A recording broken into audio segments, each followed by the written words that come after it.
Hello everyone, टिकलेज academy of maths YouTube channel में आप सभी का स्वागत है। आज के वीडियो में method of variation of parameter ये टॉपिक को हम आगे बढ़ाएंगे और आज हम इसका फोर्थ प्रॉब्लम सॉल्व करेंगे। तो देखिए, जो प्रॉब्लम आज हमें सॉल्व करना है वो आपके सामने है। क्वेश्चन में क्या लिखा है हम पढ़ेंगे।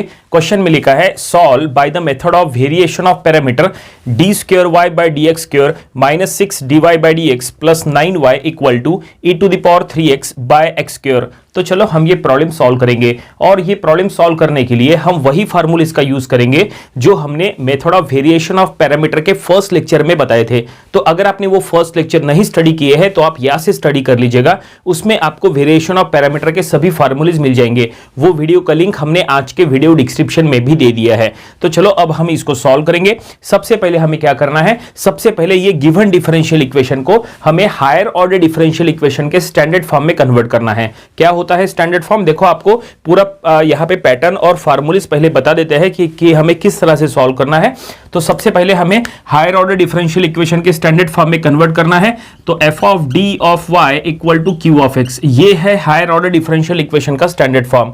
हमें पहले क्या करना है, ये गिवन डिफरेंशियल इक्वेशन को पहले ये फॉर्म में कन्वर्ट करना है। वो फॉर्म में कन्वर्ट होने के बाद फिर हमें वहां से सॉल्यूशंस फाइंड आउट करना है। पहले हमें कॉम्प्लीमेंट्री फंक्शन CF ऐसा एक सॉल्यूशन निकालना है और फिर दूसरा हमें पर्टिकुलर इंटीग्रल P है ऐसा दूसरा सॉल्यूशन निकालना है और फिर एट द लास्ट ये दोनों सॉल्यूशंस को हमें ऐड करना है तो हमें जनरल सॉल्यूशन मिल जाएगा। और यहाँ पे जो कॉम्प्लीमेंट्री फंक्शन CF है तो CF का इक्वेशन कुछ ऐसा हमें तैयार करना है, C1 into y1 plus C2 into y2। देखो इस तरह से हमें कॉम्प्लीमेंट्री फंक्शन CF का इक्वेशन यहां पे तैयार करना है, specially method of variation of parameter में। ठीक है, CF के बाद हमें PI का इक्वेशन जो तैयार करना है, PI का इक्वेशन आपको इस फॉर्म में तैयार करना है, that is u of x into y1 plus v of x into y2। देखो ये फॉर्म में हमें PI that is particular integral का यहाँ पे इक्वेशन जो है ऐसा तैयार करना है। इसमें आपको u एंड v अलग से फाइंड आउट करना होता है। तो u फाइंड आउट करने के लिए फार्मूला आपको ये यूज करना है। देखो u ऑफ x का फार्मूला है integration of minus y2 into Q of x divided by यहाँ पे y1 y2 dash minus y2 y1 dash into dx। ये फार्मूले से आपको u that is u of x find out करना है। ठीक है, और v ऑफ x अगर आपको फाइंड आउट करना है तो उसके लिए फार्मूला थोड़ा सा इसमें चेंज होना है। यहाँ पे बस प्लस में लिखना है y1 into Q of x divided by denominator same रहेगा y1 y2 dash minus y2 y1 dash into dx। देखो ये फाइनली हमने फार्मूलेज बता दिए हैं। ये फार्मूले का यूज करके हमें सॉल्व करना है। तो पैटर्न समझ में आया क्या कि प्रॉब्लम कैसे सॉल्व करना है। सबसे पहले हम ये गिवन डिफरेंशियल इक्वेशन को ये फॉर्म में कन्वर्ट करेंगे। ये है हायर ऑर्डर डिफरेंशियल इक्वेशन का स्टैंडर्ड फॉर्म। वो फॉर्म में कन्वर्ट होने के बाद हम वहां से ऑक्सिलरी इक्वेशन निकालेंगे। वो ऑक्सिलरी इक्वेशन के रूट्स फाइंड आउट करेंगे। रूट्स का यूज करके हमें कॉम्प्लीमेंट्री फंक्शन मिलता है और कॉम्प्लीमेंट्री फंक्शन के बाद हमें PI का इक्वेशन तैयार करना है। उसके लिए u एंड v ये दोनों अलग से फाइंड आउट करना है। ठीक है, तो चलो अब हम प्रॉब्लम सॉल्व करना स्टार्ट करते हैं। तो चेक करो क्या ये गिवन डिफरेंशियल इक्वेशन ये स्टैंडर्ड फॉर्म में है, नहीं है, तो हम वो फॉर्म में कन्वर्ट कर लेते हैं। कन्वर्ट करना सिंपल है। सबसे पहले हम यहाँ पे गिवन डिफरेंशियल इक्वेशन यहाँ पे लिख लेंगे। गिवन डिफरेंशियल इक्वेशन इज, बिल्कुल स्टेप वाइज चलेंगे। ये गिवन डिफरेंशियल इक्वेशन हम यहाँ लिख लेंगे as it is d square y by d x square minus 6 dy by dx प्लस 9y equal to e to the power 3x by x square. ये जो गिवन डिफरेंशियल इक्वेशन है ये d बाई dx के फॉर्म में है, जबकि हमने आपको जो स्टैंडर्ड फॉर्म बताया है ये कैपिटल D यहाँ पे लिखा है।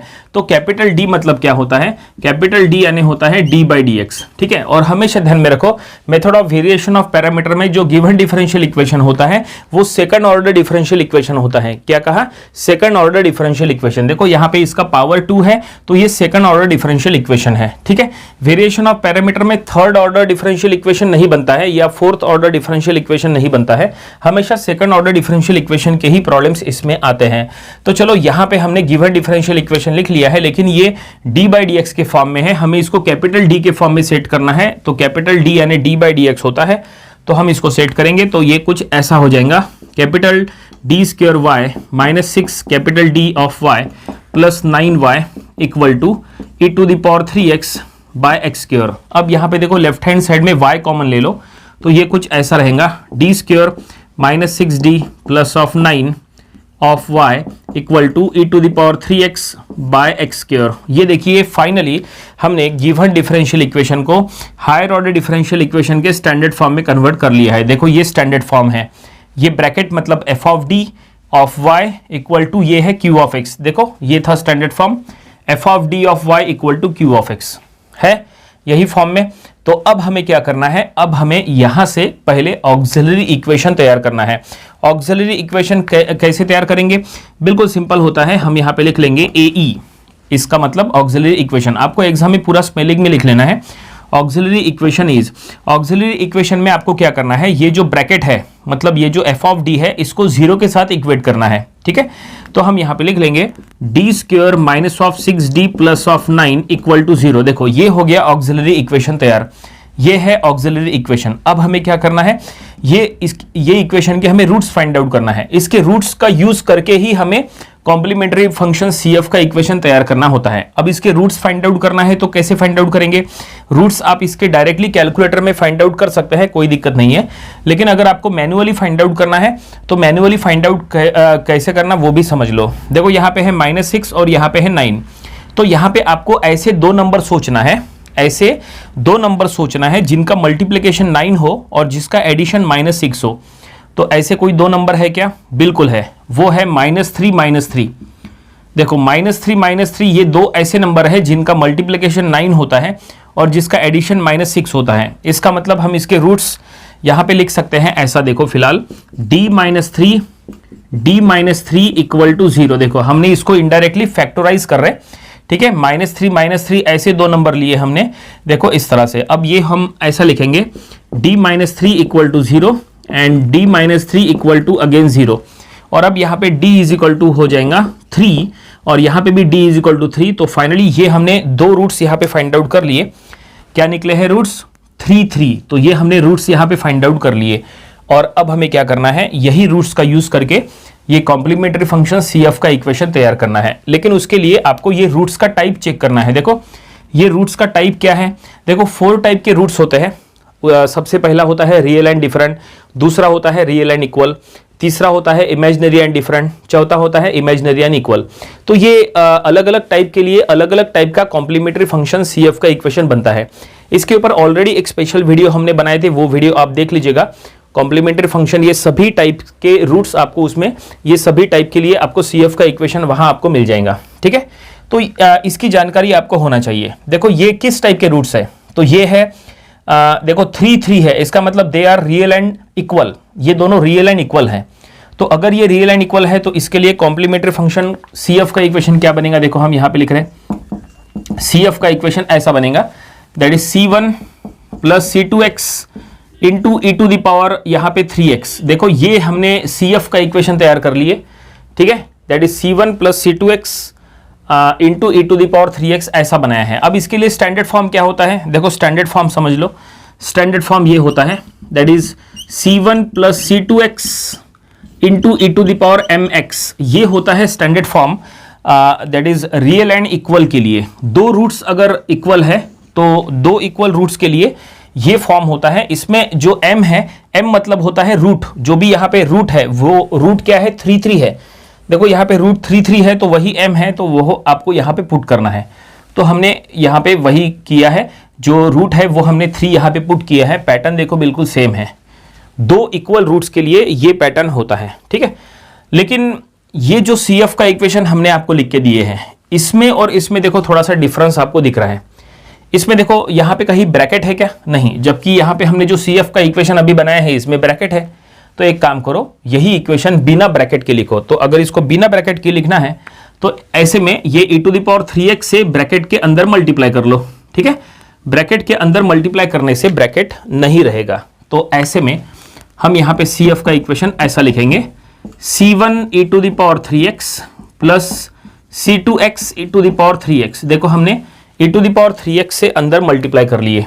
अब इसका क्या फायदा हुआ, तो इसका फायदा ये हुआ कि हमें ये फॉर्म मिल गया। देखो हमें ये फॉर्म में CF का इक्वेशन चाहिए था, C1y1 प्लस C2y2 ये फॉर्म में चाहिए था, तो हमने ये फॉर्म में उसको ला लिए हैं। देखो ये है C1y1 प्लस C2y2, ये है y1, ये है y2, ठीक है। ये देखिए ये है y1 यहां लिख लेते हैं और ये है y2 और यही चाहिए, ये बहुत इंपॉर्टेंट है, यही y1 y2 का यूज करके हमें आगे पी भी फाइंड आउट करना है, इसलिए y1 y2 के फॉर्म में लाना जरूरी था, इसलिए हमने यहाँ पे e⁻3x से मल्टीप्लाई किए हैं। ओके, इसके पहले जो हमने 3 प्रॉब्लम्स लिए थे उसमें भी हमने इसी टाइप का पैटर्न हमने लाए थे। तो यहाँ पे अब हम मेंशन कर लेते हैं, तो यहाँ पे ये ऐसा हो गया, that is CF is equal to C1 into y1 plus C2 into y2, ये फॉर्म में आ गया। सो देयरफॉर यहाँ पे y1 क्या है, तो y1 है e⁻3x एंड y2 क्या है, तो ये भी मेंशन कर लो x e⁻3x। देखो ये है y1 e⁻3x मेंशन कर लिए, ये y2 x e⁻3x ये भी मेंशन कर लिए। ओके, तो फाइनली हमने पहला स्टेप तो पार कर लिए। पहला स्टेप होता है to find the complementary function CF, ये हमने पहला स्टेप यहाँ पे लिख लिए। और अब दूसरा स्टेप क्या होता है, to find the particular integral PI। तो अब हमें ये PI फाइंड आउट करना है, तो उसके लिए हमें y1 y2 चाहिए था, तो y1 y2 मिल गया। अब क्या करेंगे, अब ये y1 को डिफरेंशिएट करो तो y1 डैश मिल जाएगा, y2 को डिफरेंशिएट करो तो y2 डैश मिल जाएगा। ऐसा क्यों, देखो यहाँ पे u of x and v of x में क्या लिखा है, देखो यहाँ पे y2 डैश लिखा है, यहाँ y1 डैश लिखा है? इसका मतलब हमें इनको डिफरेंशिएट करना कंपलसरी है। तो चलो अब इसको डिफरेंशिएट करेंगे, तो y1 को डिफरेंशिएट करेंगे तो y1 का डिफरेंशिएशन हो जाएगा y1 डैश, और अब राइट हैंड साइड में e⁻3x को डिफरेंशिएट करो तो ये हो जाएगा यहाँ पे e⁻3x इंटू 3, ठीक है, क्योंकि एक्सपोनेंशियल का डिफरेंशिएशन एक्सपोनेंशियल खुद होता है, लेकिन उसके पावर में 3x है, तो 3x को अलग डिफरेंशिएट करो, तो 3x का differentiation with respect to x होता है 3, इस तरह से। अब ये 3 को सामने लिख लो तो ये हो गया 3 e⁻3x, तो ये हमें y1 डैश यहाँ पे मिल गया। क्या मिला, 3 e⁻3x, ये y1 डैश काफी इंपॉर्टेंट रहेगा, ठीक है, तो ये हमने y1 डैश निकाल लिए। अब बच गया y2 डैश, तो चलो अब y2 डैश यहाँ पे फाइंड आउट करेंगे। y2 है हमारे पास, y2 को डिफरेंशिएट करो तो y2 डैश मिल जाएगा, तो हम यहाँ पे y2 डैश निकालेंगे। देखो y2 dash is equal to, तो क्या होगा, तो ऐसे में अगर आपको यहाँ डिफरेंशिएट करना है तो यहाँ डिफरेंशिएशन का प्रोडक्ट रूल अप्लाई करना है, क्योंकि देखो यहाँ पे x की 2 टर्म्स आ गई, ये एक टर्म है और ये दूसरा टर्म है, दोनों टर्म का मल्टीप्लिकेशन है, तो यहाँ डिफरेंशिएशन का प्रोडक्ट रूल अप्लाई करो। प्रोडक्ट रूल काफी सिंपल है, 2 टर्म्स अगर है तो पहला टर्म लो, दूसरे को डिफरेंशिएट करो, प्लस दूसरा टर्म लो, पहले को डिफरेंशिएट करो, ठीक है, इस तरह से। तो चलो हम यहाँ पे लेंगे, ये फर्स्ट टर्म x है, तो हम यहाँ लिख लेंगे first term into differentiation of second term, माने e⁻3x का डिफरेंशिएशन, e⁻3x का डिफरेंशिएशन हमने यहाँ किए हैं, क्या आया है 3 e⁻3x, तो हम यहाँ लिख लेंगे 3 e⁻3x, ठीक है। तो ये हो गया first term into differentiation of second term, plus second term क्या है e⁻3x into differentiation of first term क्या है x, उसका डिफरेंशिएशन 1, तो हम यहाँ लिख लेंगे इंटू 1, हमने ब्रैकेट में दे दिए, ठीक है, इस तरह से। और अब इसको थोड़ा सा सेट कर लो, तो ये हम ऐसा लिख लेंगे y2 डैश, ये हम यहाँ लिख लेंगे that is 3x e⁻3x plus e⁻3x, तो ये हमने y2 डैश यहाँ पे फाइंड आउट कर लिए, ठीक है। हमने जैसा कहा था y1 से y1 डैश निकालो, तो ये हमने निकाल लिए, y2 से y2 डैश निकालो, तो ये भी हमने निकाल लिए, ओके। लेकिन अब आगे क्या करना है, देखो अब ये सब कुछ हम क्यों कर रहे हैं, क्योंकि हमें u of x and v of x find out करना है। तो अब देखो u of x and v of x में कॉमन क्या है, तो कॉमन है उन दोनों का डिनोमिनेटर। देखो इसका डिनोमिनेटर और इसका डिनोमिनेटर सेम है, तो हम एक काम कर लेते हैं, डिनोमिनेटर का वैल्यू पहले फाइंड आउट कर लेते हैं। y1 y2 dash minus y2 y1 dash, जो डिनोमिनेटर है उसका वैल्यू हम पहले फाइंड आउट कर लेते हैं। तो चलो देखते हैं ये वैल्यू क्या निकलता है, तो हम यहाँ लिख लेंगे now y1 y2 dash minus y2 into y1 dash, देखते हैं इसका क्या रिजल्ट मिलता है। अगर आप डिनोमिनेटर पहले फाइंड आउट कर लेते हैं तो प्रॉब्लम सॉल्व करना और भी आसान हो जाएगा।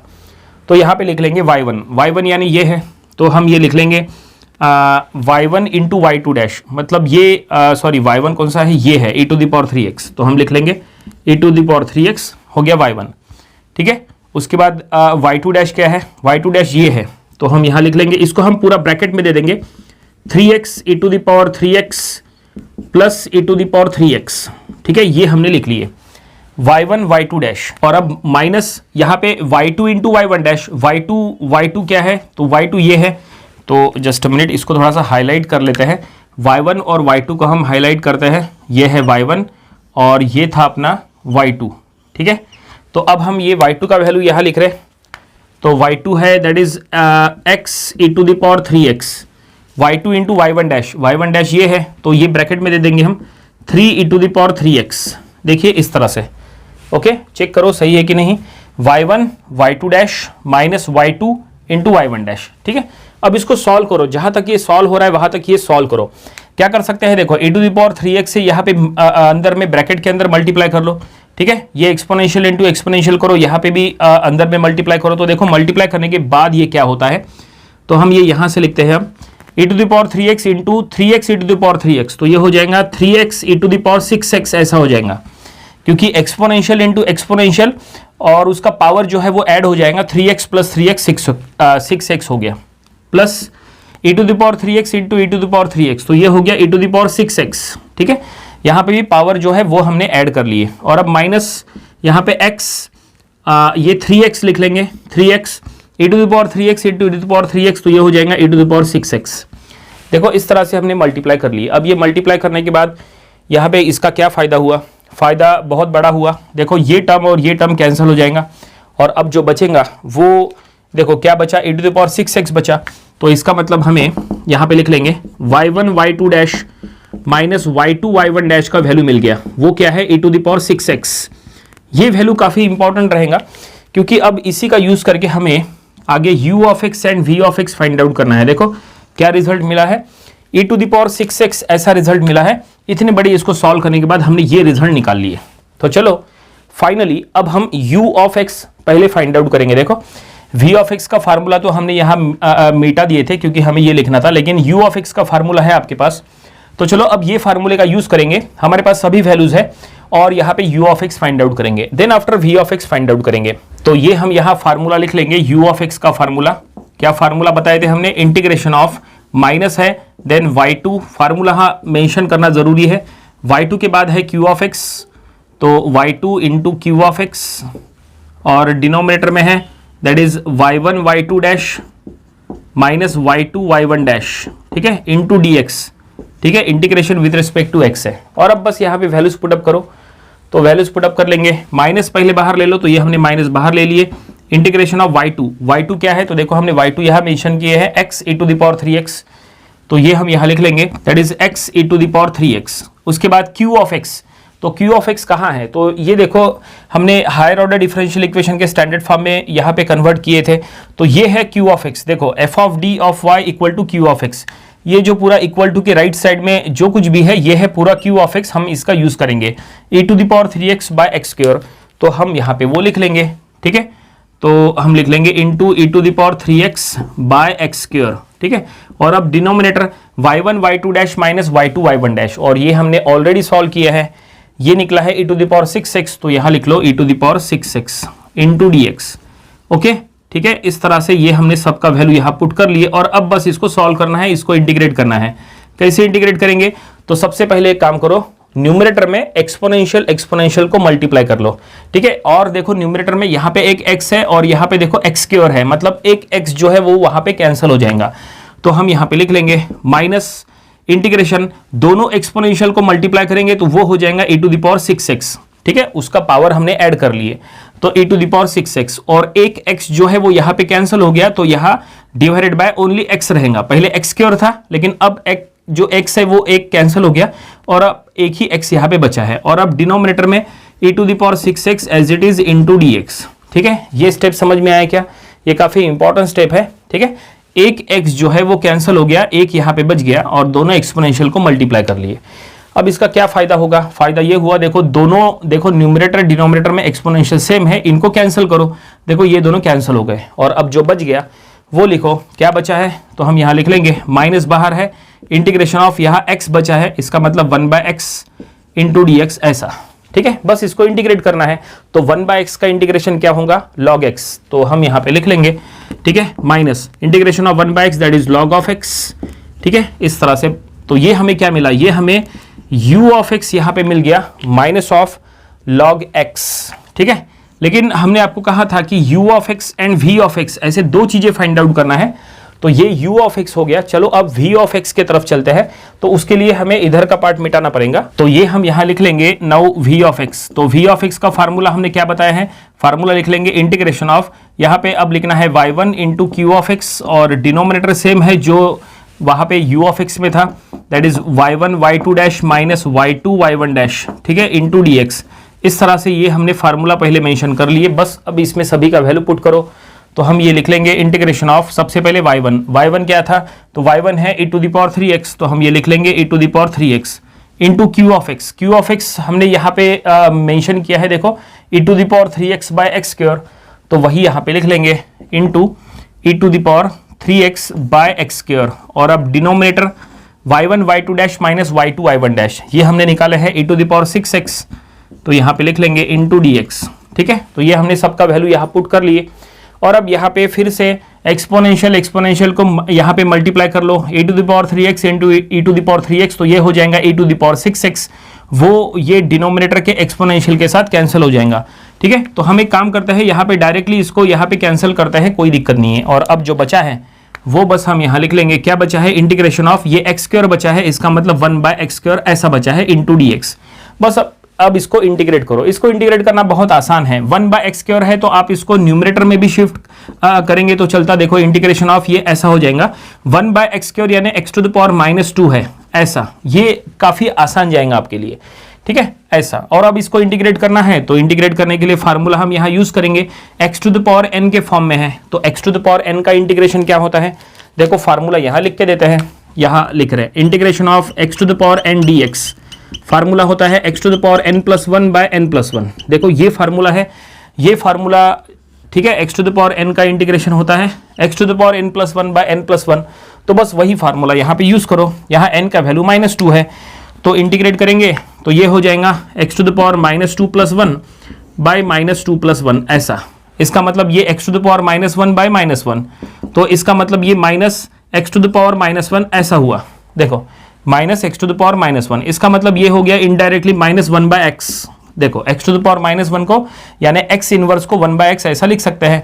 तो ये हमने क्या निकाली है, ये हमने v of x find out कर लिए। तो हमें इस तरह से u of x and v of x दोनों का वैल्यू पता चल गया, ठीक है।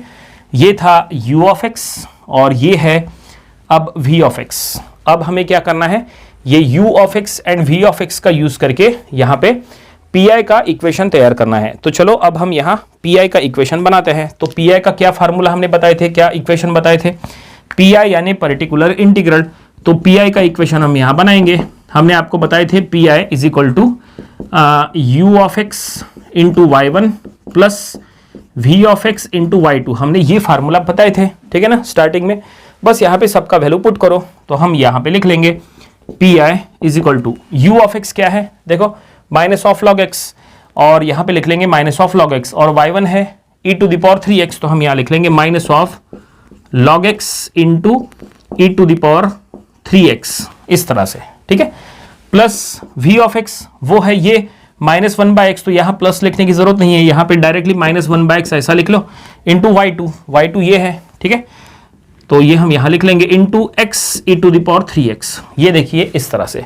आप चाहे तो इसको थोड़ा सा सॉल्व करो, क्या कर सकते हैं, यहाँ पे देखो x और x जो है वहां पे कैंसिल हो जाएगा, ठीक है ना, यहाँ पे x कैंसिल हो जाएगा, और जो बचेगा वो आप रख सकते हैं। यहाँ पे एक और चीज कर सकते हैं, एक्सपोनेंशियल कॉमन लेंगे तो भी चलता है, ठीक है। देखो यहाँ पे x और x हम यहाँ पे कैंसिल कर लेते हैं, और दोनों में से एक्सपोनेंशियल कॉमन ले लो, और यहाँ पे माइनस भी कॉमन ले लो, तो ये हम यहाँ लिख लेंगे फाइनली। अब पी ये लास्ट स्टेप रहेगा पी का, माइनस हमने कॉमन ले लिए, और अब यहाँ बचा लॉग ऑफ x, ठीक है ना, और यहाँ +1 हो जाएगा, और एक्सपोनेंशियल बाहर ले लिए तो e to the power 3x बाहर है। देखो हमने यहाँ तक एक्सटेंड कर लिए, और ये हमें फाइनली पी मिल गया। इसको और सॉल्व करने की जरूरत नहीं है, ये हमने बस पी निकाले। लेकिन प्रॉब्लम कंप्लीट नहीं हुआ है, क्योंकि अब हमें क्या करना है, अब हमें जनरल सॉल्यूशन भी तैयार करना है, ठीक है।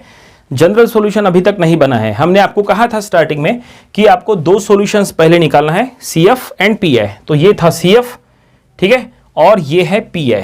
अब हमें क्या करना है, ये CF और PI को ऐड करना है, और ऐड करके जनरल सॉल्यूशन तैयार करना है। वो हमारा लास्ट स्टेप हो जाएगा, और प्रॉब्लम वहीं पे फिर कंप्लीट हो जाएगा। तो चलो अब हम यहाँ जनरल सॉल्यूशन बनाते हैं। तो ये हम यहाँ लिखेंगे therefore general solution general solution हमें लिखना कंपलसरी है, y equal to CF plus PI, ठीक है। इसमें कुछ सॉल्व नहीं करना है, बस आपको इन दोनों को ऐड करके शो करना रहता है।